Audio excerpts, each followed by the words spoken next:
कल यानी 1 जुलाई 2025 से सरकार कुछ बदलाव करने जा रही है, जिनका असर घर की रसोई से लेकर रेल में यात्रा करने, राजधानी दिल्ली में वाहन चलाने वालों पर दिखने वाला है। आइए अब बात करते हैं इससे जुड़े कुछ खास बदलावों की। पहला बदलाव एलपीजी सिलेंडर के दाम पर हर महीने की पहली तारीख को देश की जनता की नजर ऑयल मार्केट कंपनी की ओर से एलपीजी सिलेंडर की कीमतों में किए जाने वाले बदलावों पर रहती है, जो कि सीधे घर की रसोई के बजट से जुड़ा हुआ है। बीते जून महीने की शुरुआत में तेल कंपनियों ने 19 किलोग्राम वाले कमर्शियल एलपीजी गैस सिलेंडर की कीमतें घटाई थी और इनमें प्रति सिलेंडर 24 रुपए तक की कटौती की थी। हालांकि 14 किलोग्राम वाले घरेलू गैस सिलेंडर की कीमतें लंबे समय से यथावत है। ऐसे में उम्मीद जताई जा रही है कि इनके दाम में बदलाव देखने को मिल सकता है। एलपीजी प्राइस के साथ ही कंपनियां हवाई ईंधन की कीमतों में भी संशोधन कर सकती हैं, जिसका असर हवाई सफर करने वाले यात्रियों पर होगा। दूसरा बदलाव है रेलवे किराया बढ़ोतरी। भारतीय रेलवे यात्री किराया बढ़ाने जा रहा है। कोरोना महामारी के बाद यह पहली बार है जब किराए में बढ़ोतरी हो रही है।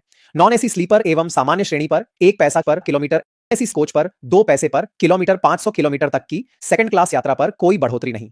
500 प्लस किलोमीटर की सेकंड क्लास यात्रा 0.5 पैसा प्रति किलोमीटर, मासिक सीजन टिकट और उपनगरीय ट्रेनों के किराए पहले जैसे ही रहने वाले हैं।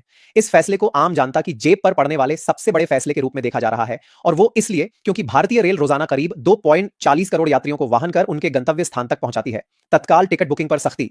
अब तत्काल टिकट सिर्फ उन्हीं यात्रियों को मिलेगा जिनका आईआरसीटीसी अकाउंट आधार से लिंक है।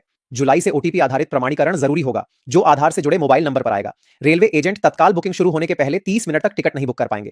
तीसरे बदलाव में एटीएम से निकलने वाले पैसे पर शुल्क का बढ़ना है। एटीएम इस्तेमाल करना अब और महंगा हो जाएगा। अभी फिलहाल आईसीआईसीआई बैंक द्वारा यह बढ़ोतरी की गई है। आगे अन्य बैंकों द्वारा भी इसे बढ़ाए जाने की संभावना है। 3 बार से ज्यादा पैसे निकालने पर हर अतिरिक्त लेन देन पर 23 रुपए और खाते का बैलेंस देखने का 8.5 रुपए शुल्क मान्य होगा। अब चलते हैं अगले फैसले पर, जो कि पैन और आधार लिंक से जुड़ा हुआ है। अब आप आधार कार्ड के बिना नया पैन कार्ड नहीं बनवा सकेंगे। पैन कार्ड बनवाने के लिए आधार कार्ड देना अनिवार्य कर दिया गया है। यदि आपके पास पहले से पैन और आधार कार्ड दोनों है तो इन्हें लिंक करना भी जरूरी कर दिया गया है। इसके लिए सरकार द्वारा 31 दिसंबर 2025 तक का समय दिया गया है। समय पर लिंक न कराने पर जुर्माना या पैन कार्ड अमान्य हो सकता है।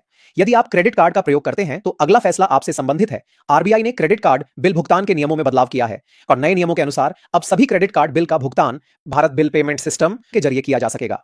इससे फोन पे एवं क्रेड जैसे प्लेटफॉर्म प्रभावित होंगे। जीएसटी रिटर्न दाखिल की प्रक्रिया में बदलाव। यदि आप व्यापारी हैं और व्यवसाय करते हैं तो यह खबर आपके लिए है। जुलाई 2025 से जीएसटी रिटर्न दाखिल करने में देरी या गलतियों पर सख्त कार्रवाई होगी। वस्तु एवं सेवा कर नेटवर्क ने जीएसटीआर 3B फॉर्म को लेकर एक बड़ा अपडेट जारी किया है। अब जुलाई 2025 से यह फॉर्म नॉन एडिटेबल असंशोधित होगा, यानी इसमें टैक्स विवरण जीएसटीआर 1(1)A से स्वतः भर जाएगा और करदाता अब उसे खुद संशोधित नहीं कर सकेंगे। यह बदलाव कर व्यवस्था में पारदर्शिता और सटीकता सुनिश्चित करने के उद्देश्य से लागू किया जा रहा है। अगला बदलाव राजधानी दिल्ली में रहने वालों के लिए है। दरअसल 1 जुलाई 2025 से यहां पर पुराने वाहनों को रखने पेट्रोल पंप पर पेट्रोल डीजल न दिए जाने का ऐलान हुआ है। Commission for air quality management के मुताबिक जुलाई की पहली तारीख से एंड ऑफ लाइफ पुराने व्हीकल को पंप पर फ्यूल लेने की परमिशन नहीं होगी। ईओएल के तहत ऐसे डीजल वाहन शामिल हैं जो 10 साल पुराने हो और ऐसे पेट्रोल वाहन जो 15 साल पुराने हैं। यदि आप दिल्ली के रहने वाले हैं और पुराने साधन इस्तेमाल कर रहे हैं तो सावधान हो जाइए।